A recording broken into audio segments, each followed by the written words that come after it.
Dennis, thank you so much for joining us today. And we just wanted to talk to you a bit about the recent announcement of the Rosebud Sioux tribe creating the largest native-owned and managed bison herd in North America. So, for a lot of our readers, we've written about bison in the United States and kind of the plight and a little bit of the history, but I'm not sure that everyone is exactly familiar with why this conservation win is so important.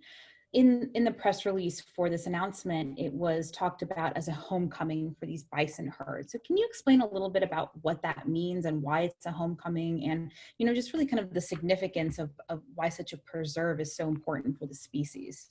Sure. So starting with the significance, in the late 1800s, bison were reduced to less than 1,000 animals in the United States and Canada. And prior to that, they had numbered between 30 and 60 million animals. Their numbers were reduced through westward expansion, and then also in part to subjugate tribes. Bison restoration really started to a great extent in 1905 with the establishment of the American Bison Society. Numbers were increased from that level of say about 1,000 animals up to about 20,000 by 1935. And at that time, American Bison Society was disbanded. But for the Plains tribes, bison were central. They were central to their economy. They were central to their culture. They were central to their spirituality. That loss left them in a different world. And now with the return of buffalo or bison to tribes, we believe and hope and expect is that it can restore prosperity, it can restore identity, it can restore connection to the animals, to the land. And in a lot of cases, ceremonies still exist that connect them to the buffalo, but the buffalo were absent for over a century. And so World Wildlife Fund is really excited about the opportunity to support these efforts, to bring resources to these efforts, to bring bison back. In a lot of cases, tribes have been doing that on their own for a number of years. In many cases, those efforts have been under-resourced. And so although the bison are back, the connections to the community, the sustainability of those programs is not assured. And so what we're really doing is working with the communities to establish programs that are economically sustainable, that are culturally sustainable, that meet the needs of community members and align with their values. We're trying to ensure that it's healthy for the bison and the land and contributes to the restoration of the species overall. That's so cool. And tell us a little bit more about how the project's going to work.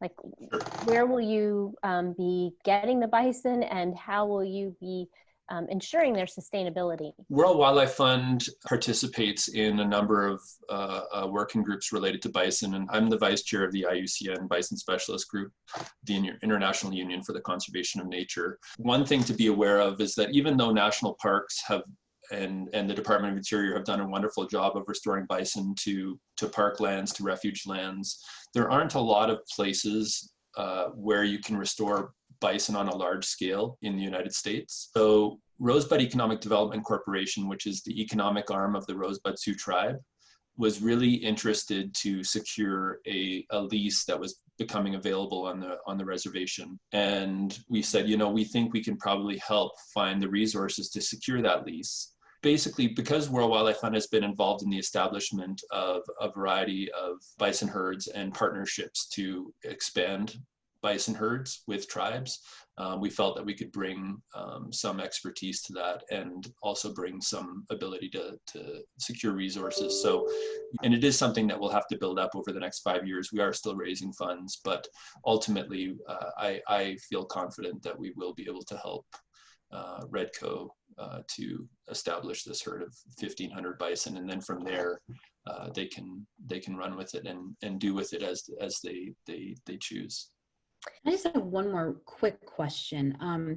Has there been a hit to the genetic diversity of bison? Yeah. So does that complicate, looking to create a larger, unified herd? That was actually one of the exciting aspects of this for the Department of Interior, was that they were looking for a place to blend the various herds In this case, Redco is open to receiving bison from any DOI population. And so it will be really a site where all of the herds can be blended.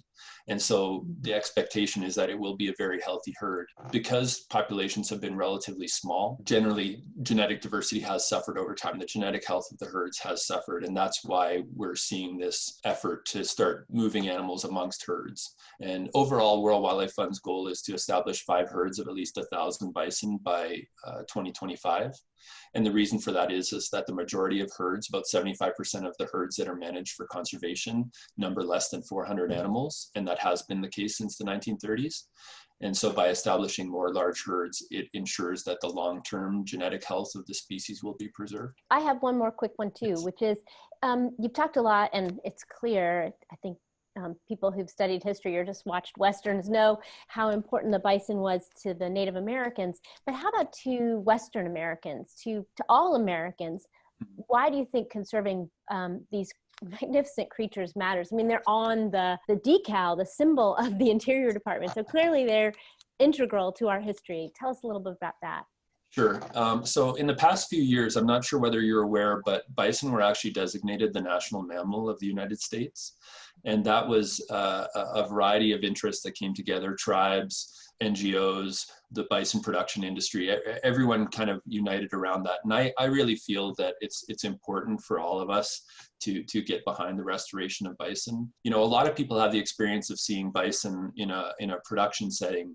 Not that many have the opportunity to see them as wild animals. And a lot of people are thrilled when they get the opportunity to go to places like Yellowstone National Park and see them in essentially their natural setting and the largest numbers that you can see them anywhere in the continental US. Bison were our first conservation success story globally. You know, there was a conscious decision to save the species. They could have been lost, and they weren't. And I think that we're basically seeing kind of a renaissance of bison restoration now, but I think we're seeing it in the communities where it belongs. I think that we're just on the very cusp of these things happening. And I think that this project is a perfect way to demonstrate how a tribe can thrive by bringing bison back. That's awesome. Thank you so much. That really makes it so clear, and you're clearly very passionate about it. We're very supportive of all your work. So thanks so much for taking the time. Yeah, no, thanks for having me. I appreciate it.